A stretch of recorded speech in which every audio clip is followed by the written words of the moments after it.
Hello friends, नमस्कार। स्वागत करती हूँ आपका आपके अपने YouTube channel history with Rukku में, जिसमें कि हमने स्टार्ट की है एनसीईआरटी एक्सप्लेनेशन कक्षा 6 से लेकर स्टार्ट की है हमने, और ये कक्षा 12 तक हम करेंगे।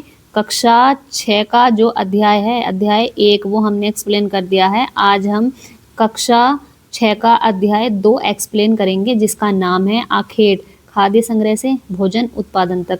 देखिए, हमने जितनी भी पहले अध्याय से रिलेटेड महत्वपूर्ण शब्दावलियाँ थी वो अपने यूट्यूब चैनल पर शॉर्ट्स के माध्यम से और वीडियोस के माध्यम से अपलोड कर दी हैं, तो आप ज़रूर जाइएगा और उनको देखिएगा। और चलिए हम शुरू करते हैं एक्सप्लेनेशन।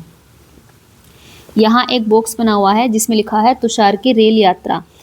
तुषार अपने एक रिश्तेदार की शादी में दिल्ली से चेन्नई जा रहा था। वो रेल में कहाँ बैठ गया? खिड़की वाली सीट पे बैठ गया, जहाँ से वो कुछ नज़ारे देखने में क्या हो गया, मग्न हो गया। अच्छा, वो देखता है कि जो गाड़ी है उसकी, तो वो बहुत तेज़ी से जो है चल रही थी और सभी चीज़ें पीछे छूटती जा रही थी। तो तभी उसके चाचा ने उसके कंधे पर हाथ रखकर कहा कि ये जो रेल की यात्रा है ये मात्र 150 साल पहले शुरू हुई थी और जो बस है वो इसके कुछ दशक बाद आई। अब तुषार के मन में एक सवाल आता है कि जब ऐसी सवारियां नहीं होती होंगी, जैसे रेल, बस, ये या यात्रा के कोई साधन नहीं होते होंगे, तो क्या जो मनुष्य है या जो मानव है वो यात्रा नहीं करते थे? क्या वो अपनी सारी ज़िंदगी क्या एक ही जगह पर बिता दिया करते थे क्या? तो ऐसी कोई बात नहीं थी। तो आगे पढ़ते हैं हम। देखिए, यहाँ हेडिंग है आरंभिक मानव। आखिर वे इधर उधर क्यों घूमते थे? आरंभिक मानव का मतलब है जो आदि मानव है, उनके बारे में यहाँ पढ़ रहे हैं। देखिए, इसमें है कि हम उन लोगों के बारे में जानते हैं जो इस उपमहाद्वीप में 20 लाख साल पहले रहा करते थे, और आज हम उन्हें क्या कहते हैं? आखेटक और खाद्य संग्राहक कहते हैं। क्यों? क्योंकि भोजन का जो वो इंतजाम करते थे, उसकी जो विधि होती थी, उसके आधार पर उनको आखेटक या खाद्य संग्राहक कहा गया। आखेटक का मतलब शिकारी और खाद्य संग्राहक का मतलब ऐसा व्यक्ति या ऐसा मानव जो अपने भोजन को संग्रह करता है या भोजन प्राप्त करने के लिए शिकार करता है।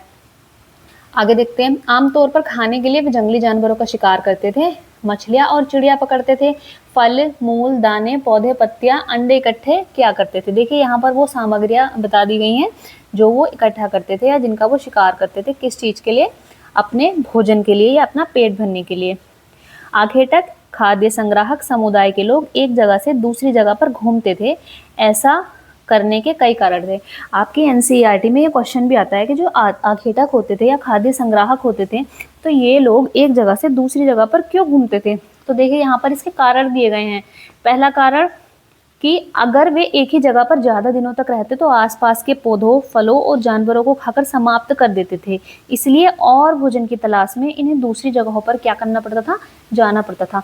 इसको हम ऐसे भी समझ सकते हैं, जो छोटे बच्चे सुन रहे होंगे मेरी वीडियोस को, उनको समझाने के लिए मैं ये बता सकती हूँ कि जैसे ऐसे सोचो कि आपने अपने आंगन में क्या किया, घर के आंगन में 10-12 पेड़ लगा दिए और वो अलग अलग चीज़ों के लगा दिए। तो सोचो बच्चों, उन पे चीज़ें आएंगी जो हम खा रहे हैं, वो एक मौसम के अनुसार ही तो आएंगी, मौसम के हिसाब से आएंगी वो।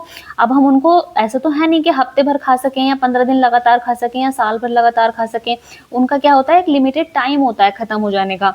तो ऐसे ही वो अगर एक जगह पर रहते थे तो वहाँ पर जो चीज़ें होती थी वो समाप्त हो जाती थी, क्योंकि वो उनको खाकर समाप्त कर देते थे, है ना। क्योंकि हम पढ़ रहे हैं कि वो जो लोग होते थे, जंगल के ही जो उत्पाद होते थे उनको ही अपना भोजन बनाते थे, या जो जानवर होते थे उनसे ही शिकार करके अपना भोजन प्राप्त करते थे। तो इसलिए वो एक जगह से दूसरी जगह जाते थे, क्योंकि अगर वो एक जगह पर टिके रहते तो वहाँ का जो भोजन होता था या जो सामग्रियाँ होती थी भोजन की उनके, वो समाप्त हो जाती थी। तो इसलिए फिर उनको दूसरी जगह तो जाना पड़ता। नेक्स्ट कारण है दूसरा कि जानवर अपने शिकार के लिए या फिर हिरन और मवेशी अपना चारा ढूंढने के लिए एक जगह से दूसरी जगह पर जाया करते हैं। इसलिए इन जानवरों का शिकार करने वाले लोग भी इनके पीछे पीछे जाया करते होंगे। देखिए, दूसरा कारण भी काफ़ी रेलेवेंट है। अब आप देखिए, जो जानवर होते हैं वो क्या करते हैं? उनका भी तो पेट होता है, उनको भी कुछ खाना होता है जीने के लिए, तो वो अपना शिकार करने के लिए इधर उधर घूमेंगे। तो अगर वो इधर उधर घूमेंगे तो जो उनका शिकार कर रहे हैं यानी कि जो आदि मानव है वो भी उनके पीछे पीछे जाएंगे। तो एक कारण यह था।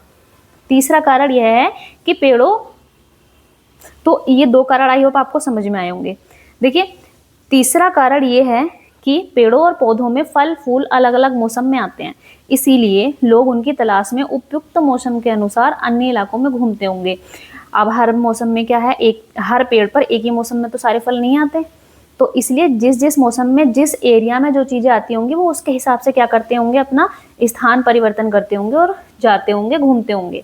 चौथा कारण यह है कि पानी के बिना किसी भी प्राणी या पेड़ पौधे का जीवित रहना संभव नहीं होता और पानी झीलों, झरनों तथा नदियों में ही मिलता है। यद्यपि कई नदियों और झीलों का पानी कभी नहीं सूखता। कुछ झीलों और नदियों में पानी बारिश के बाद ही मिल पाता है। इसलिए ऐसी झीलों और नदियों के किनारे बसे लोगों को सूखे मौसम में पानी की तलाश में इधर उधर जाना पड़ता होगा। देखिए, ये बता रहे हैं कि जो पानी होता है, पानी क्या होता है, हमारे लिए प्राण होता है, पानी जीवन होता है। तो कुछ नदियाँ तो ऐसी होती हैं जो सदावाहिनी होती हैं, जो वर्ष के 12 महीने बहती ही हैं।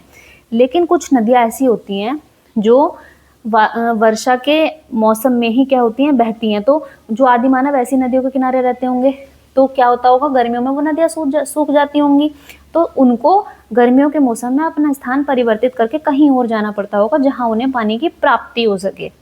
अब नेक्स्ट हेडिंग है आरंभिक मानव के बारे में जानकारी कैसे मिलती है। आई होप कि आपको ये ऊपर के चारों कारण समझ में आ गए होंगे अच्छे से। अब हम अगला पढ़ेंगे आरंभिक मानव के बारे में जानकारी कैसे मिलती है, यानी कि आदि मानव के बारे में। देखिए, पुरातत्वविदों को कुछ ऐसी वस्तुएं मिली हैं जिनका निर्माण और उपयोग आखेटक, खाद्य संग्राहक किया करते थे। पुरातत्वविद यानी कि जो पुरानी वस्तुओं का अध्ययन करने वाले लोग होते हैं उनको पुरातत्वविद कहा गया है। ये मैंने पहले भी बहुत अच्छे से एक्सप्लेन कर दिया है। तो उनको कुछ ऐसी वस्तुएं मिली हैं कि उनका जो उपयोग होता था वो शिकार और भोजन इकट्ठा करने के लिए होता था। यह संभव है कि लोगों ने अपने काम के लिए पत्थरों, लकड़ियों और हड्डियों के औजार बनाए हैं। इनमें से पत्थरों के औजार आज भी बचे हैं। देखिए, ये बताया गया है कि ये जो औजार मिले हैं पत्थरों के, लकड़ियों के और हड्डियों के भी, ये बनाए गए हों, ऐसा हो सकता है। और इनमें से जो पत्थरों के औजार हैं वो आज भी क्या हैं, बचे हुए हैं। इनमें से कुछ औजारों का उपयोग फल फूल काटने, हड्डियां और मांस काटने तथा पेड़ों की छाल और जानवरों की खाल उतारने के लिए किया जाता था। इन औजारों का प्रयोग किस लिए किया जाता था, यहाँ पर ये बताया गया है। कुछ के साथ हड्डियों या लकड़ियों के मुट्ठे लगाकर भाले और बाड़ जैसे हथियार बनाए जाते थे। कुछ औजारों से लकड़ियां काटी जाती थी।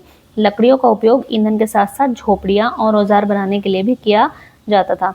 देखिए, यहाँ पर औजारों का बताया गया है अलग अलग प्रयोग के। कुछ तो फल फूल काटने के लिए, हड्डियां और मांस काटने के लिए। कुछ कैसे होते थे, जिनसे पेड़ों की छाल जो होती है ना वो उतारी जाती थी। अच्छा, कुछ के साथ हड्डियों या लकड़ियों के मुट्ठे लगाकर भाले और बाड़ जैसे हथियार बनाए जाते थे। मुट्ठे का मतलब ये हो गया, जैसे आपने देखा होगा तवे पे वो लकड़ी का वो नहीं बना होता जिसको हम पकड़ते हैं, तो उसको यहाँ पर मुट्ठा बताया गया है। तो इस तरह से भी क्या थे, हथियार बनाए जाते थे। कुछ औजारों से लकड़ियाँ काटी जाती थी। लकड़ियों का उपयोग ईंधन के लिए भी किया जाता था और झोपड़ियाँ और औजार बनाने के लिए भी किया जाता था। देखिए, नीचे जो ये दिए हुए हैं ये आपके औजार दिए हुए हैं। ये जो हैं पत्थर के औजार, ये किस किस तरह के होते हैं। देखिए, एक से कुछ सिला जा रहा है और एक ये क्या है, खोदा जा रहा है एक से कुछ।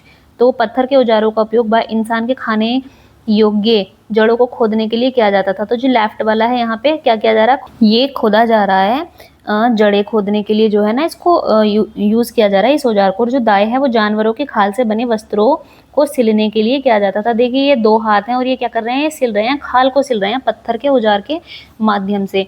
तो कहने का मतलब ये है कि ये जो दो हेडिंग है ये आपको अच्छे से समझ में आई होंगी।